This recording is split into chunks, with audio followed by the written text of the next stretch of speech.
Isang ituturo ko pa sa inyo na tips for troubleshooting, no? Maraming case, marami akong tawag na natatanggap, no? Ah, lalo na sa mga Jollibee, no? Pwede rin yung mga Chowking, yan. Saka yung mga Greenwich na mga bago ngayon, yung mga mayroon ng ganitong tank, yung converted na sa ganitong tank. Ang tawag dito is uh, external carbonator, no? Kaya tinawag na carbonator to, uh, it means dito nagka-carbonate yung tubig tsaka CO2. So, marami akong natatanggap na tawag na, Sir, hangin lang yung lumalabas na may kasabang syrup. Lalo na sa Jollibee, yung mga bagong Jollibee, medyo nangangapa pa sila. So, Sir, wala kasing lumalabas sa tubig. Syrup lang, tsaka hangin, malakas na pressure. So, ang nangyayari, ah, makikita nyo ito, reset. Ang tawag dyan, test o kaya rest switch. Pag nawawalan kayo ng tubig, no? Kung mapapansin nyo kasi mayroong electronic board to. Pag nawawalan kayo ng tubig o kaya nawalan kayo ng mismong tubig dahil nagka-problema sa motor o kaya naagad yung cistern tank ninyo, hinihintay nyo po yung magde-deliver. So, ang mangyayari dito sa part na to, makikita nyo yung kulay green, which is ibig sabihin mayroong power. And then, may makikita pa kayong kulay. It means mayroong kulay na red at mayroong kulay na orange.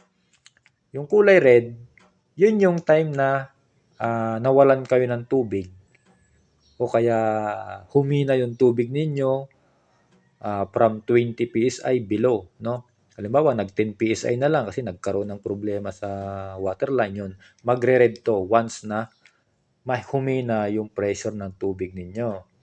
So, o kaya pag nawalan kayo ng tubig, automatic, pag na-sense niya na umandar itong motor ng 30 seconds above, masesense nito, nakaandar na ako ng 30 seconds. Ibig sabihin wala na akong nasisipsip na tubig doon sa water supply. So automatic malalaman niya wala na silang tubig kasi mahina na yung tubig nila. Automatic itong motor kokontrolin nito. Hindi na to aandar. Ibig sabihin isa-shutdown na ng electronic board yung supply. Tatanggalin niya na yung supply ng kuryente doon sa motor. Kaya itong motor na ito hindi aandar.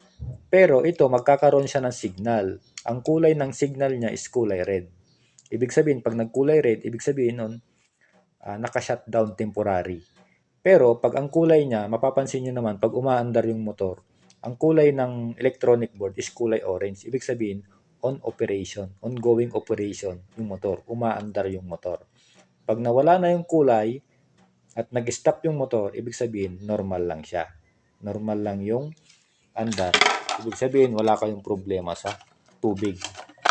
Pero kung nakakulay red naman, ibig sabihin may problema kayo sa waterline. Okay?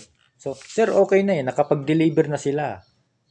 Nakapag-deliver na sila, sir, at meron ng laman ng yung cistern namin. Punong-puno na po siya ng tubig. Pero sir, nakakulay red pa rin siya eh. Nakakulay red pa rin. Tapos, yung lumalabas sa dispensing valve namin is hangin pa rin. So, ang gagawin ninyo, no, i-reset nyo lang. No? I-reset nyo lang. Pipindutin nyo lang yung reset para umandar ulit. Or, kung meron kaming mga part na itong reset is sira na. So, ang mangyayari, tatanggalin nyo na lang dito sa power supply, sa cord. Tatanggalin nyo sa outlet, and then, isasaksak nyo ulit. Yun yung reset, pag sira yung reset switch dito. Pag tinanggal nyo sa outlet, sasaksak nyo ulit, automatic aandar yung motor. No? Meron ding mga store na natatanggap na tubig lang yung lumalabas, syrup lang yung lumalabas, tsaka malakas na pressure na CO2.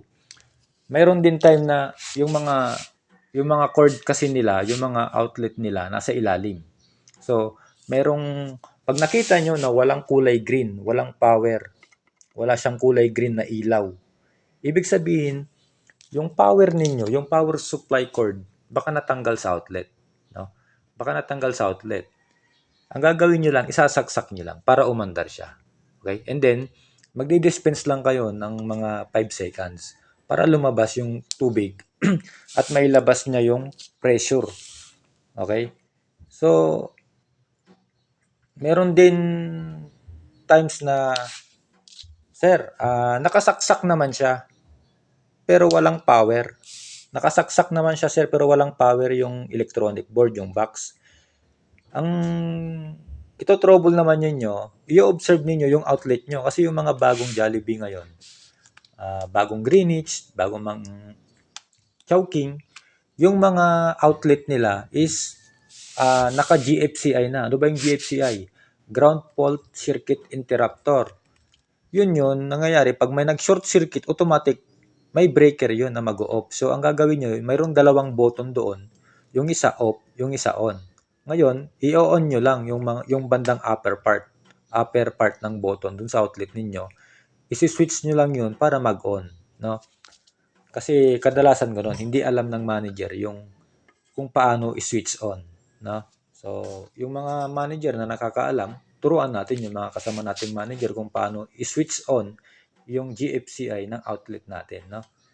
So, ganun lang. Kasimple, pag walang power, pag wala siyang kulay green na power, automatic, mag-focus na kayo dun sa outlet. Dun sa outlet, baka walang, yung outlet ninyo, walang power, ganun.